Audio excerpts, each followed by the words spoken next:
Have you ever wondered what games you should keep or you should lose? Find out here at Purge Reviews. Sherlock Files is another deduction game where you're trying to solve a mystery and you're playing cards to do so. So you've seen a lot of these games, either exit games or you've seen the one where you wear the goggles. There's the detective series by Portal. This one's going to condense everything down into a small deck of cards. So when I'm explaining this game, I want you to consider that it's very portable, and I want you to consider that it's trying to take something that can be huge, like Sherlock Holmes Consulting Detective, and narrowing it straight down into something very small. So if you're looking for more like a filler game in this respect, or you're going to play a big game of detective, and you want something a little small to start the evening off, but your appetite, this could definitely be it. There are some problems with the game, and anytime you take one of these big games and you condense them down, which I feel like they've done here, and quite well, I feel like it condenses it down and you're going to lose something. And you do lose something in this. So in this game, and I'll get into this more in the flow of the game, but it's purposely not giving you information. The detective did this. I had a problem with Detective from Portal Games for doing this. That you're making it more difficult on me because you're keeping, no matter how well I play, there's an aspect of luck to it. So when I look at a card, I can place it face up or face down. I have to play at least 6 cards face down through the game, and my score will be negatively impacted if I play a card face up for everybody to see, but it doesn't have an impact on the end of the game. So certain cards at the end, I'll have a list. These are the cards that should have been face up to impact the game. Anything that's not here will have a negative score or reduce your score down. So you have to be very careful. But at the beginning of the game, I don't have a lot of information to go on. So I'm playing cards face up or face down with very little information. Now, towards the end, I'm starting to get a general idea of what's going on.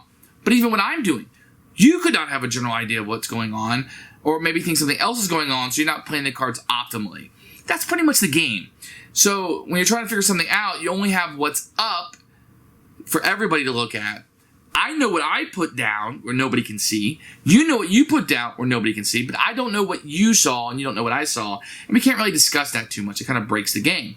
So it's one of those weird aspects where the game works because of the rules, but they don't really make sense. Like, why would 2 detectives be working together and I would just throw this receipt out because I don't think it means anything without even discussing it with you. So those thematic ties you're going to have to just kind of push aside because the rules. Because rules. And we need rules or the game doesn't work. And the game wouldn't work. If you just played everything face up, you'd have all the information. There really isn't a game. So what do we have here? We have a deduction game. We have a mystery solving game. Why did this happen? Now, I should pause. Maybe I should have said this at the beginning. I played the introductory scenario, okay? I got a little box that I bought, and I played that through. So there's other ones that you can get. And am I interested in playing them? I think so. I think the story was interesting. I had a decently good time. I don't know if you can go back and replay it. At this point, just give it to somebody. It was a fun experience, but it's gamey. The game works because of rules. Why can't I do this? This doesn't make any thematic sense. Rules. Well, maybe I should do that. No, rules are in your way.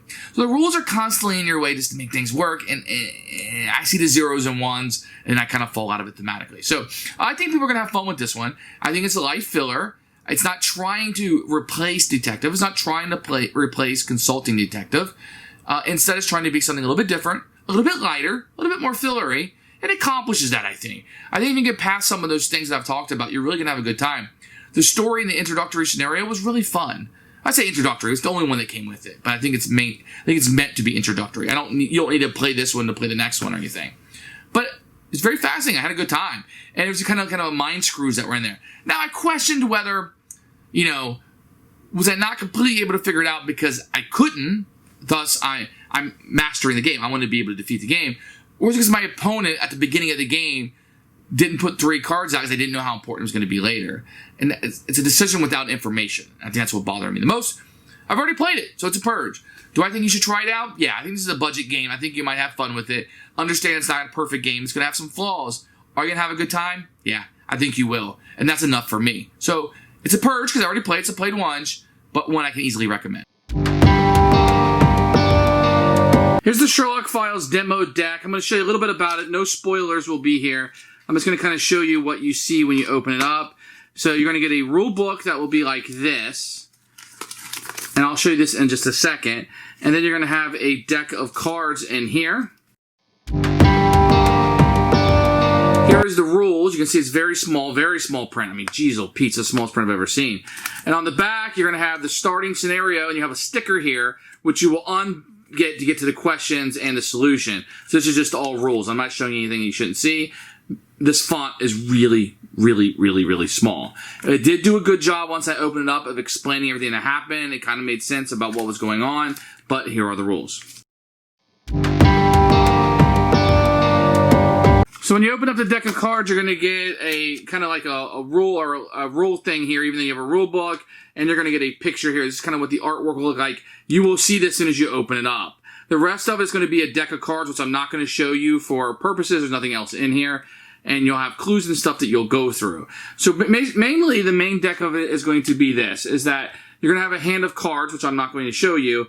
And you're going to take a look at this card. You're going to say, I think this is pertinent to the information of the case or not. If you don't think it's pertinent, then it gets discarded. If you do think it's pertinent, then it'll be face up. At the end of the game, if this face up is pertinent, you get a point. If it's not pertinent, you're going to lose a point. So you want to be careful. You're only putting out information that you think is pertinent to the claim. And that's kind of how you play. I'm not going to show you all the cards. I don't want to spoil anything. Who should play this game? Anyone who likes a deduction game. You can play it solo. I can't play it solo, but you could. You have too much information. But, you know, with a couple people you can play this with and have a really good time. Plays quick. Very easy to learn the rules. Not a whole lot into it. Unlike something like Detective that takes hours upon hours, you can knock this out in 30 minutes easily if you guys are just playing the game. Very good game. To play once, it's going to bother some people. I mean, you can play it more. You're not ripping cards up. It's just, you already know the answer. What are you going to do? It was fun, though, after we played, because we missed some things, to go back and try to piece things together. And that was an activity in and of itself that we had a good time with. So take that as you may. Easily recommend this one, but just be aware that it's a budget price. It's a cheaper game, but one I think you'll have a good time for the night.